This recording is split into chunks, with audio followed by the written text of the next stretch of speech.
갈라디아서 강의 28번째 시간입니다.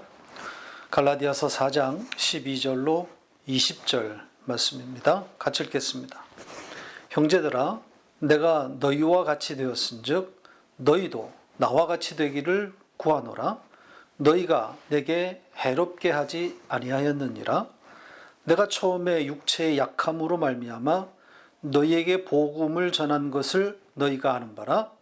너희를 시험하는 것이 내 육체에 있으되 이것을 너희가 업신여기지도 아니하며 버리지도 아니하고 오직 나를 하나님의 천사와 같이 또는 그리스도 예수와 같이 영접하였도다. 너희의 복이 지금 어디 있느냐? 내가 너희에게 증언하노니 너희가 할 수만 있었더라면 너희의 눈이라도 빼어 나에게 주었으리라. 그런즉 내가 너희에게 참된 말을 함으로 원수가 되었느냐?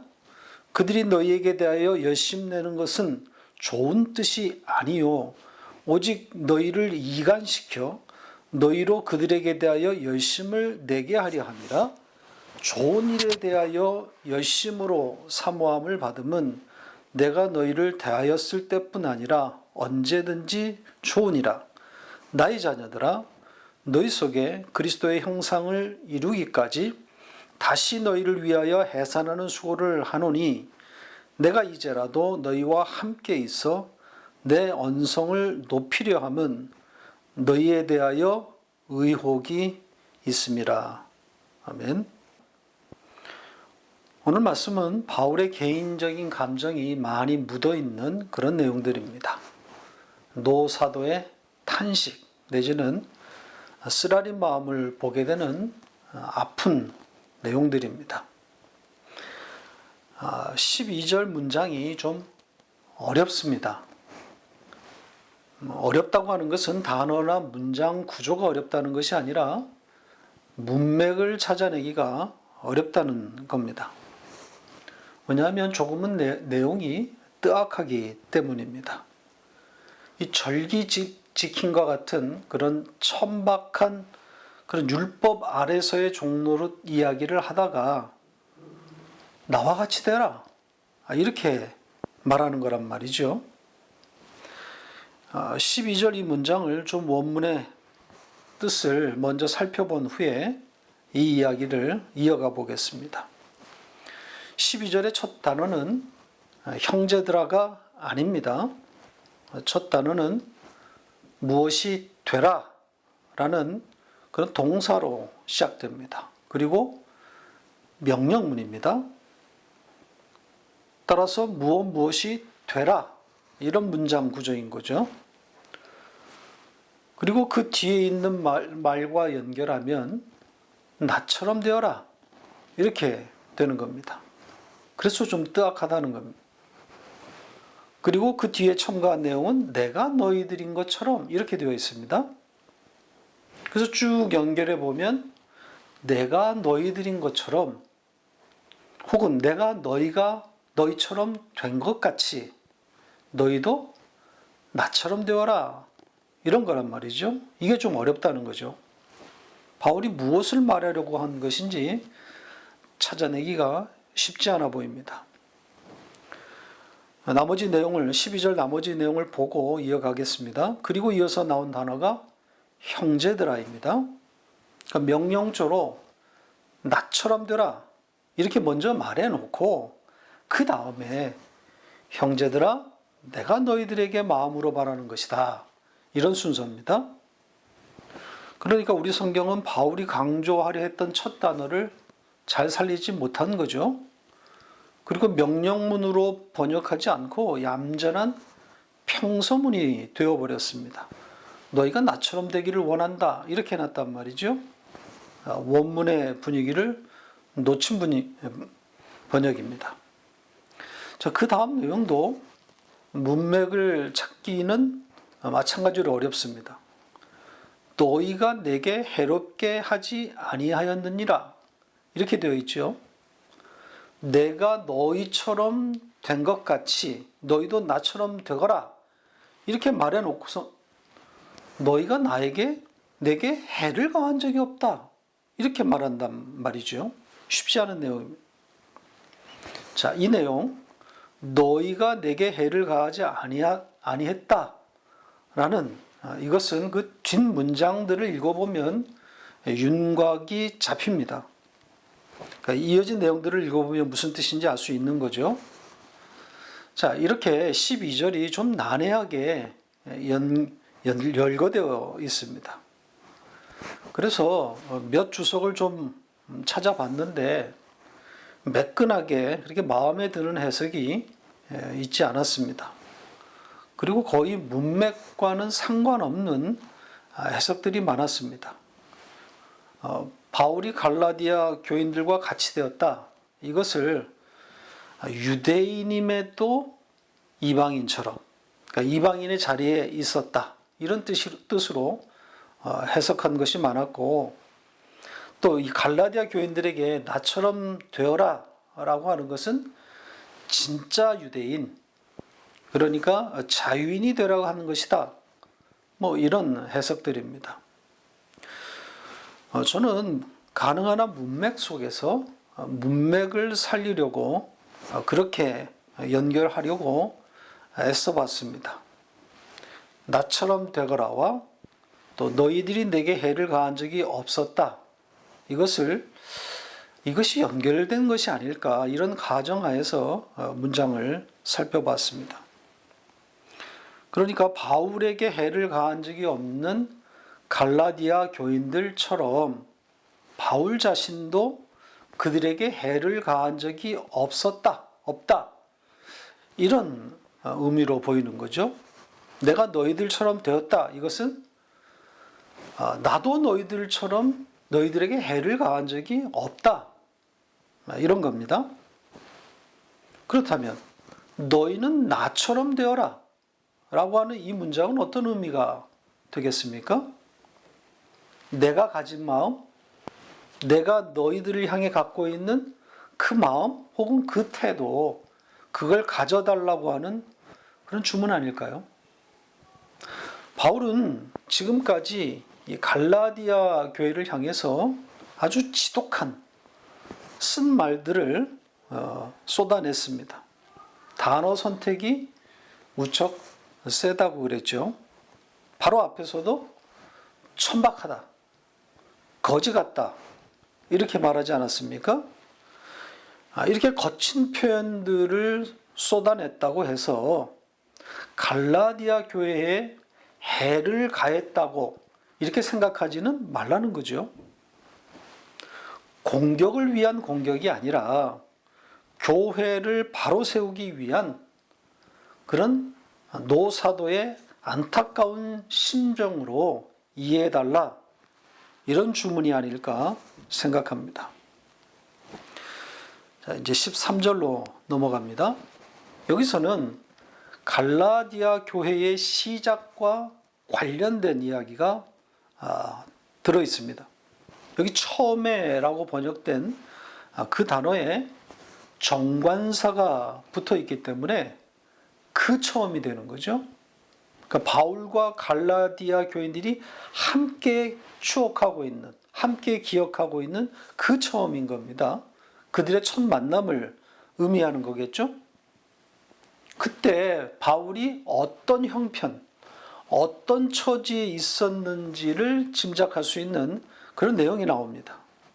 육체의 약함, 이런 표현이 나오죠. 그 육체의 연약함이 구체적으로 무엇이었는지는 나와 있지 않습니다. 사람들은 흔히 이 육체의 약함을 고린도후서 12장의 육체의 가시, 이것과 연결시키곤 합니다. 가서 볼까요?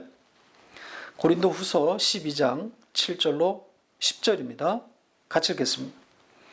여러 계시를 받은 것이 지극히 크므로 너무 자만하지 않게 하시려고 내 육체의 가시 곧 사탄의 사자를 주셨으니 이는 나를 쳐서 너무 자만하지 않게 하려 하심이라.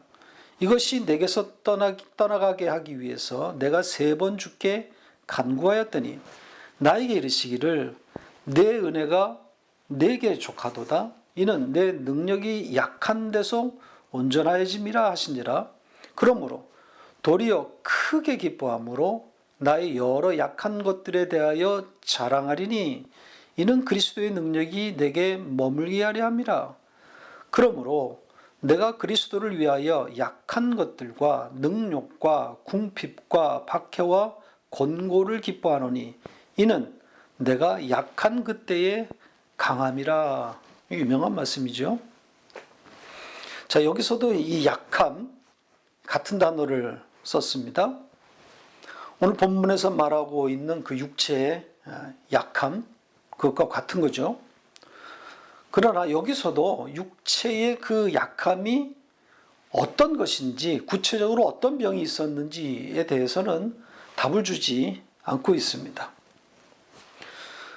사실 바울이 어떤 병을 앓고 있었는지는 그렇게 중요하지 않습니다.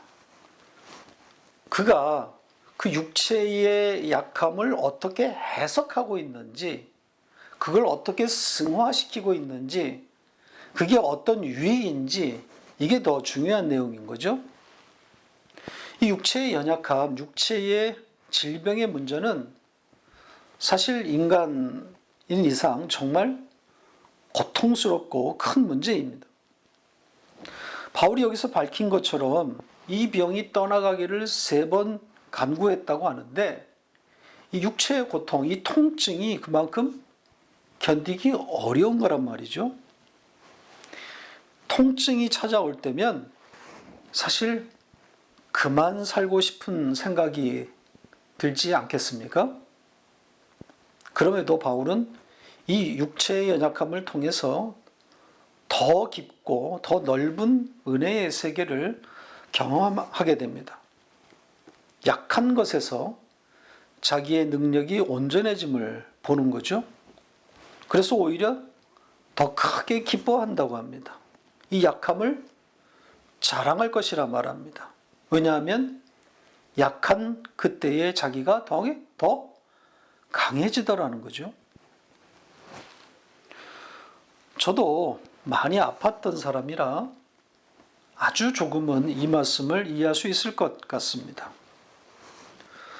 건강한 것이 좋고, 그래서 저도 거의 매일 산과 숲을 찾아다니지만 건강할 때 깨닫는 것과 육체적으로 무너져 있을 때 얻게 되는 것과는 정말 하늘과 땅 차이인 것 같습니다. 아무래도 건강하면 절박함은 없는 것 같습니다. 하나님께 전적으로 매달리기가 쉽지 않은 구조인 거죠. 반면에 원하는 바는 아니지만 건강이 무너져서 병이 찾아와서 또 그것도 중병이나 불치의 병일 경우는 저절로 기도가 나온단 말이죠. 돌아보면 제가 이 수면제를 먹어도 고통 때문에 잠을 제대로 자지 못하니까 다른 것 하나도 안 보이고 정말 하나님만 찾게 되더라고요. 아, 이제 이렇게 죽을 수도 있겠구나. 내가 하나님 앞에 설 수도 있겠구나. 이런 생각이 드니까 간절해질 수밖에 없는 거죠. 바울의 병이 어떤 종류의 질병이 되었든 지속적으로 그 병으로 인해 견딜 수 없는 그런 고통, 통증이 찾아올 때마다 아마도 자신과 주변을 돌아보게 되었을 겁니다. 그리고 하늘을 바라보지 않았겠어요? 거기서 바울은 이전에 알지 못했던 더 넓은, 더 깊은 그 하나님의 세계, 그 영적 세계를 보게 되었을 겁니다. 그 이야기를 여기에 담아놓은 거죠. 이런 시각에서 보면 우리의 연약함 혹은 노쇠함, 이것이 나쁜 것만은 아니라는 것을 알 수 있죠.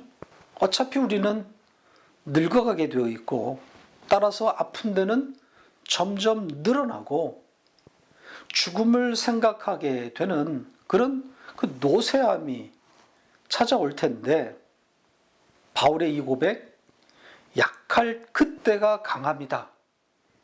이 의미가 정말 우리에게 필요하지 않을까 그렇게 생각이 됩니다. 하나님을 더 의지하게 된다는 것인데 그런 의미에서 늙어가는 것은 나쁜 것만은 아닙니다. 그렇게 희망이 사라지면서 소망은 더 뚜렷해지는 거니까요. 세상을 버리면 하늘이 다가오는 겁니다. 점점 떨어져가는 기력과 노쇠와 맞서 하늘과 또 그 소망으로 인해 기뻐할 수 있는 그런 실력을 키우는 에클레시아 교인들이 되셨으면 좋겠습니다. 건강을 자랑하기보다는 연약함을 자랑할 수 있기를 바랍니다.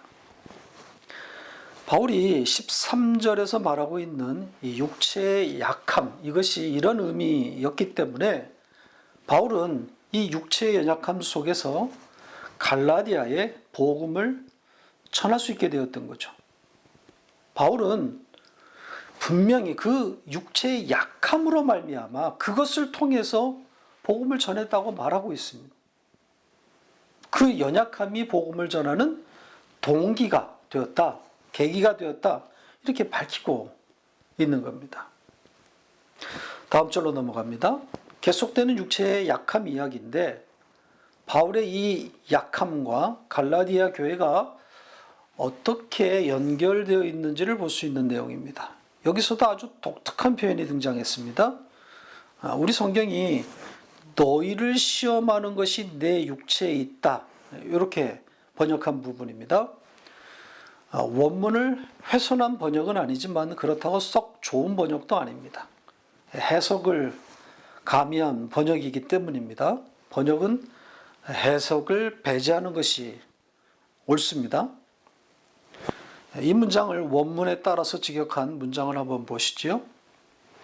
너희가 내 육체 안에 있는 너희의 시험을 무시하지도 침뱉지도 않았다, 이렇게 되어 있습니다. 그러니까 자기 육체 안에 있는 그들의 시험, 이렇게 표현했습니다. 이게 무슨 뜻이죠? 바울이 육체라고 한 것은 그 앞절에 자기가 갖고 있는 그 육체의 약함, 이걸 말하고 있는 것으로 보입니다. 그러니까 그 육체의 약함, 그 질병, 그 고통, 그것이 곧 너희의 갈라디아 교회의 시험이다, 시험거리다, 이런 거죠. 그러니까 자기가 가진 질병이 갈라디아 교회를 시험할 만한, 시험에 빠뜨리게 할 만한 일이라는 겁니다. 아마도 바울이 갈라디아 지방을 방문했을 때 그의 상태가 많이 안 좋았던 것이 아닐까 짐작이 됩니다. 시험이 될 만한 그런 수준이었을 테니까 거반 죽게 된 것이 아닌가 추측할 수 있습니다.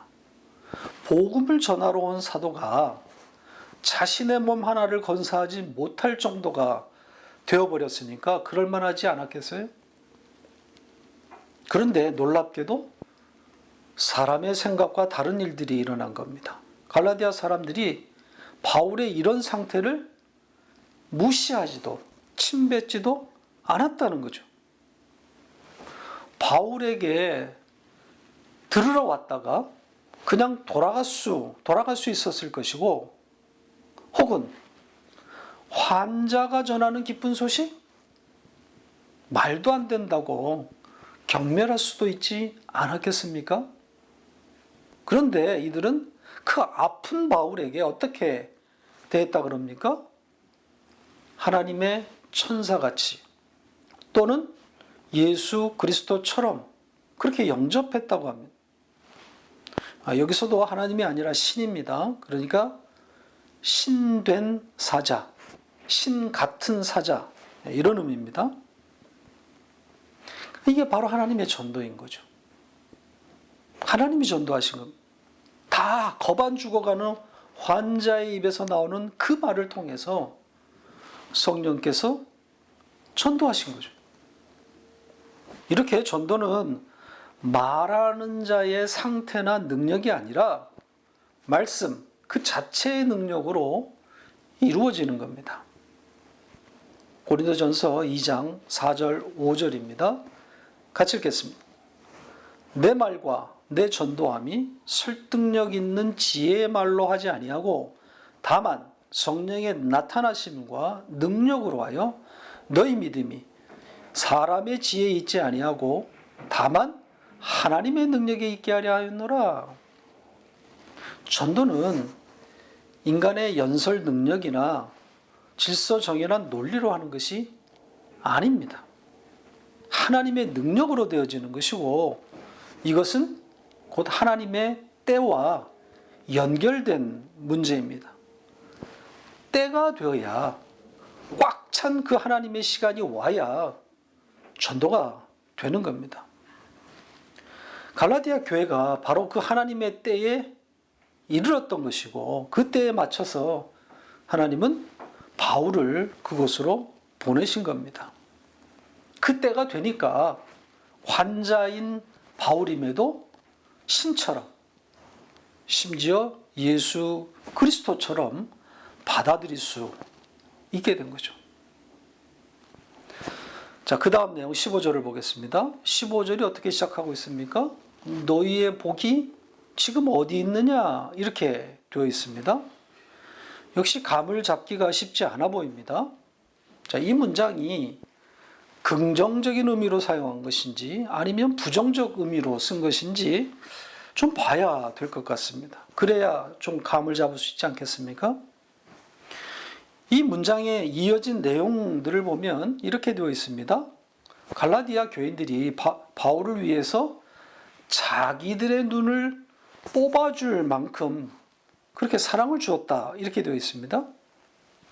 여기에 눈이 언급된 것을 가지고 지금 바울이 언급한 그 육체의 약함, 또 고린도 후서에서 말한 육체의 가시, 이런 것이 눈과 관련된 질환이었을 것이다 이렇게 짐작하는 거죠. 그런 추측이 가능하리라고 봅니다. 그러나 그건 별 중요한 내용이 아닌 거죠. 바울이 어떤 질환이 있었든지 얼마만큼의 중한 병이었든지 찾아내는 것은 그닥 중요한 것 같지 않습니다. 바울이 말하고자 했던 거, 즉 갈라디아 교인들이 복음을 처음 받았을 때에 그들이 품었던 그 마음, 그 사랑이 중요한 것. 그렇게 좋은 마음을 가지고 있었던 그런 사람들이 그 때를 한번 서로 상기해 보자는 거죠. 바울에게 눈이라도 뽑아줄 만큼 바울을 사랑했던 그런 여러분들 아니었는가? 자, 이렇게 너희의 복이 무엇이냐 혹은 너희의 복이 어디 있느냐 이 문장을 사이에 두고 앞뒤로 갈라디아 교회의 그 바울을 향한 사랑, 이런 마음들이 이런 마음들을 회고하는 내용들입니다. 그렇다면 너희의 복이 무엇이냐 이것은 부정적인 의미에 가깝다고 보여지는 거죠. 그때 그렇게 사랑을 쏟아냈던 너희들이 지금 복의 상태인가? 복을 받은 자라고 할 수 있겠는가? 지금 이렇게 던진 그런 문장이 아닌가 싶습니다. 자, 그래야 16절이 자연스러워집니다. 16절이 무슨 내용이죠? 바울이 참된 말을 함으로 원수가 되었다 이런 내용이죠. 물론 반어법을 써서 절대 그런 일은 일어날 수 없다는 의미를 담은 것은 맞아요. 그러나 이 문장에는 바울의 어떤 그 진한 서운함 혹은 안타까운 그런 마음이 깃들어 있다고 봐야 합니다. 진리를 말하고 있는 바울을 향해서 이 갈라디아 교회가 가졌을 어떤 그런 반감, 그런 적대감, 이런 것들을 담아놓은 것이 아닌가 싶습니다. 더구나 지금 독한 말로 그들의 마음을 후벼 파고 있는 것, 이것이 그들에게 좋았겠냐고. 즉 한창 율법의 행위들로 인해서 교회 생활이 즐겁고 활기가 넘치는데 바울의 이 편지는 보통 회방이 아닌 거죠. 찬물을 견지는 그런 일이란 말입니다. 아무리 바울이라고 해도 세월이 많이 흘렀고, 더구나 율법의 문제는 사소한 개인 감정의 문제가 아니라 교리와 진리와 관련된 것이기 때문에 되돌리기가 쉽지 않은 문제란 말이죠. 이미 상당수의 갈라디아 교인들이 이 바울이 전하는 말에 등을 돌렸을 가능성이 높습니다. 바울이 전한 복음보다 이 율법주의 유사복음이 더 마음에 다가왔을 것이기 때문입니다. 유사복음을 전해준 그들의 영향력이 바울보다 훨씬 더 발휘되고 있었을 겁니다. 따라서 바울은 자연스럽게 이 유사복음 전파자들 이야기로 주제를 돌리고 있습니다. 17절이 바로 그들에 대한 이야기입니다. 그들의 열심이 등장합니다. 그들의 열심이 갈라디아 교인들을 어떻게 했다 그럽니까? 좋은 뜻의 열심이 아니라 이간시키는 열심이다. 이렇게 말합니다. 이간이라고 번역했는데 갈라놓다, 제외시키다라는 뜻입니다. 무엇으로부터 갈라놓음인지는 밝히고 있지 않지만 문맥으로 봐서 복음 혹은 바울로부터 갈라놓음이라는 이런 의미가 보입니다. 그러니까 바울의 영향력을 어떻게든 차단하려고 했겠죠. 이들의 열심이 어디를 향하고 있는지 그 이어지는 내용에 담겨 있습니다. 뭐라고 되어 있습니까? 너희로 그들에게 대하여 열심을 내게 하려 함이라. 그러니까 유사복음을 가진 자들의 열심이 바로 이곳을 향하고 있는 거죠. 그들에게. 그러니까 유사복음을 전하는 그들, 그 자기들에게 열심을 내도록 했다는 겁니다. 그러니까 율법주의의 목표 지점을 정확하게 지적하고 있는 겁니다. 껍데기는 하나님을 향한 열심인 것처럼 그렇게 보이지만 사실은 사람에게 열심을 내도록 하는 겁니다. 그러니까 율법주의는 그 속을 들여다보면 인본주의인 거예요. 사람에게 충성하도록 만드는 겁니다. 교회 혹은 목사가 설정한 그 목표를 향해 달려가도록 하는 거죠. 하나님의 이름으로 사람에게 충성하도록 만드는 그런 구조인 겁니다. 지난주에 잠깐 우리가 그 절기 이야기와 관련된 이야기를 했지만 절기 역시 하나님에 대한 열심을 말하는 것 같지만 결국 내용은 헌금 걷기란 말이죠. 절기는 명분일 뿐이고 관심은 돈에 있는 거죠. 대목인 셈입니다. 천박한 거죠. 18절에서 바울은 좋은 열심, 바람직한 열심을 말하고 있습니다. 그 좋은 열심이 정확하게 무엇을 말하고 있는지 직접적으로 말하고 있지는 않지만 자신의 열심을 내비침으로 바울 자신의 열심을 말함으로 그것이 좋은 열심이다. 이게 간접적으로 말하고 있는 겁니다. 자, 여기에 지금 말하고 있는 바울의 열심 두 가지를 볼 수 있는데요. 첫 번째 바울의 열심은 그들과 함께 있었던 그때를 향하고 있습니다. 너희를 대하였던 때 이렇게 되어 있죠. 너희들과 함께 있었던 바로 그때를 말하고 있는 겁니다. 그러니까 바울이 그들을 찾아갔던 그 일, 복음을 전하러 갔던 그때, 그걸 말하고 있는 거예요. 그러니까 바울이 복음을 들고 그들을 찾아갔던 그것이 좋은 열심이라는 그런 의미 아니겠습니까? 복음을 전하기 위해서 간 그 열심. 두 번째 바울이 말하는 좋은 열심은 19절에 나옵니다. 해산하는 수고 이렇게 번역했죠. 자, 이 표현과 짝이 되는 그런 단어가 19절에 나의 자녀들아입니다. 자기가 낳은 자식들이라는 거죠. 복음으로 나온 아이들 이런 뜻이에요. 그러니까 12절에서는 형제들아로 불렀는데 여기서는 나의 자녀들아 이렇게 바뀌었습니다. 좀 더 친근한 표현인데 해산의 수고를 담아놓기 위한 그런 호칭이라고 보여집니다. 그러니까 바울의 역시 안타까운 그리고 절박한 심정을 담아놓은 거죠. 자신이 이런 해산의 수고, 이런 수고를 했기 때문에 좋은 여심이다 이런 의미는 아닙니다. 엄청난 희생을 했더라도 나쁜 열심일 수 있어요. 그러니까 19절은 좋은 열심에 대한 명확한 기준을 제시하고 있어요. 해산의 수고가 기준이 아닙니다. 그 다음에 뭐라고 되어 있습니까? 너희 속에 그리스도의 형상을 이루기까지, 바로 이 부분이죠. 이 그리스도의 형상이라고 의역을 했는데 형상이라는 말은 빼는 것이 좋습니다. 원문은 그냥 그리스도이고 따라서 너희 안에 그리스도가 만들어지기까지 이런 겁니다. 여기 쓰인 동사는 당연히 수동태겠죠. 너희 안에 그리스도가 형성되기까지 이렇게 되는 거죠. 자, 이렇게 하시는 분이 누구라는 거겠어요? 하나님이 하신다는, 하나님의 열심히 이루시는 거죠. 그 하나님이 하시는 일에 바울이 도구로 사용된 겁니다. 그러니까 이런 구조가 되었을 때 그게 좋은 열심이다 이렇게 말할 수 있는 거예요. 그러니까 그리스도는 없고 인간의 어떤 해산의 고통만 드러나게 되는 경우가 얼마나 많은지 모릅니다.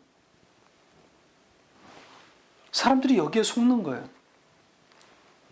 그리스도를 전하기 위한 해산의 수고였는데 사람들은 그리스도는 버리고 그 해산의 고통만 기억하는 경우가 많은 거죠.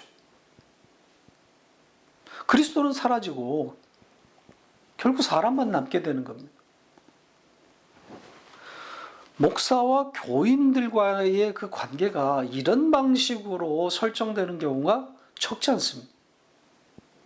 그리스도를 전하고 그리스도를 심어주는 그런 목사로 남아야 하는데 그것은 다 어디로 갔는지 없어지고 목사와의 개인적인 친분만 두터워지는 거죠. 목사의 열심, 좀 더 정확하게는 목사가 갖고 있는 어떤 교인을 향한 친절과 어떤 그 수고, 열심에 반해서 교회 생활이 이루어지는 경우가 적지 않습니다. 그래서 끝이 좋지 않은 거예요. 죽고 못 사는 그런 절친함, 그런 사이였었는데 결국 끝에 가서는 서로 주일놈이 되는 거죠. 목사와 장로의 비극적인 결말이 그런 예들입니다. 무엇을 향한 열심인가? 즉 좋은 열심인가? 어떤 것이 좋은 열심인가? 피차 확인해야 하는 겁니다. 복음, 그리스도를 만들어주는 그 좋은 열심을 볼 수 있어야 하는 거죠. 마지막 20절을 보고 마치겠습니다. 다시 분위기가 바뀝니다. 그러나, 이 단어는 그러나, 이제 등으로 번역되는 그런 접속사인데 그래서 다시 내용도 강력해지고 도발적으로 변합니다. 내용은 이렇습니다. 직역한 문장입니다. 그러나 내가 다시 너희들을 대하고 나의 톤을 바꿔서, 왜냐하면 나는 지금 너희들로 인해 많이 정신이 쏙 빠졌기 때문이다. 자, 우리 성경은 의혹이라고 번역했는데 왜 이런 단어가 나왔는지 이해할 수가 없습니다. 바울의 당혹스러운 정신 상태, 혼미한 마음, 이런 뜻입니다. 의혹과는 거리가 먼다는 거죠. 그래서 내가 너희들에게 달려가서 다른 톤으로 말하고 싶어, 이런 의미입니다. 이 언성을 높이다 이렇게 의역했는데 원문을 살려서 그냥 다른 어조로 이 정도가 좋습니다. 아무튼 강조의 의미를 담아놓은 표현인 거죠. 바울의 안타까운 심정이 묻어있는 그런 내용입니다. 말씀을 맺겠습니다. 노 사도의 마음이 혼미해졌다고 하는 이 마지막 절을 대하면서 마음이 짠합니다. 끝까지 외로운 길이었겠구나, 이런 생각이 듭니다. 십자가의 길, 제자의 길이 그런 거 아니겠습니까? 세상적인 의미에서 보면 해피엔딩은 아닌 거죠. 고생 끝에 낙이 온다, 이걸 마치 진리처럼 그렇게 여겨지고 있는 이런 세상, 이런 세태 가운데 이런 말이 해당되지 않는다고 할 수 있겠습니다.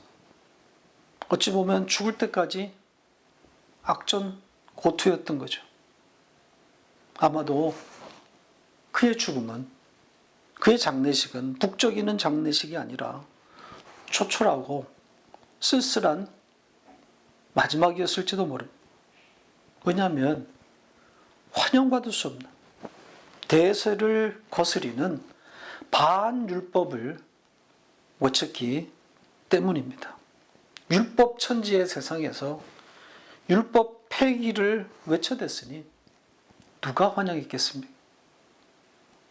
그렇게 좋은 열심의 사도는 조용히 사라지는 겁니다. 택한 백성들에게만 깊은 울림을 남기고 말입니다.